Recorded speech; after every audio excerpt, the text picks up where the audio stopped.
बकरी और बाघ की अनोखी मुलाकात। एक समय की बात है। एक छोटा सा शांत गांव था जिसका नाम था सुंदरपुर। यहाँ के लोग मिलजुल कर रहते थे और अपने पशु पक्षियों का बहुत ध्यान रखते थे। इसी गांव में एक प्यारी सी बकरी रहती थी जिसका नाम था गुड़िया। गुड़िया बहुत समझदार और चंचल थी। पूरे गांव में वो सबकी लाडली थी। हर सुबह गुड़िया खेतों में घूमती, बच्चों के साथ खेलती और दोपहर को पीपल के पेड़ के नीचे बैठकर आराम करती।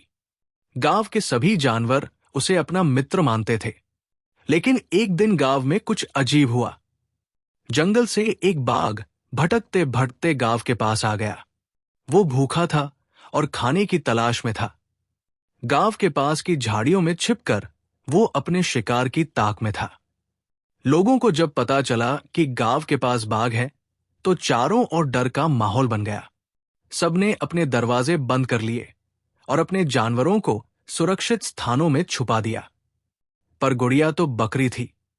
उसे क्या पता कि बाहर खतरा मंडरा रहा है। वो अपनी आदत के अनुसार खेतों की ओर चली गई। तभी झाड़ियों से वो बाघ धीरे धीरे बाहर आया। उसकी आंखों में भूख थी और कदम भारी। गुड़िया ने बाघ को देखा और समझ गई कि ये जंगल से आया है। लेकिन वो डरी नहीं। उसने धीरे धीरे बाघ की ओर देखा और बोली, आप भूखे लगते हो, आइए चलिए मैं आपको कुछ खाने के लिए दूंगी। बाघ को आश्चर्य हुआ। उसे उम्मीद नहीं थी कि एक छोटी सी बकरी उससे बात करेगी और डरने के बजाय मदद की पेशकश करेगी। वो चुपचाप गुड़िया के पीछे पीछे चला। गुड़िया उसे गांव के मंदिर के पीछे बने गौशाले में ले गई, जहां कुछ सब्जियां और सूखी रोटियां रखी थी।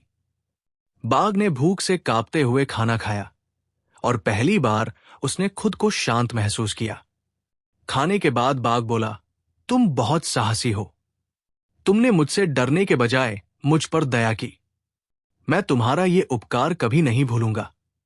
गुड़िया मुस्कुराई और बोली, जंगल हो या गांव, भूख सबको एक जैसी लगती है। अगर हम एक दूसरे की मदद करें तो डर भी दोस्ती में बदल सकता है।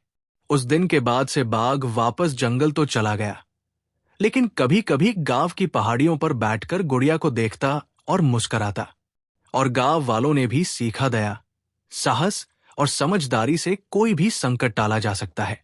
सीख, डर को दोस्ती में बदलने के लिए सिर्फ एक नेक दिल और थोड़ी हिम्मत की जरूरत होती है।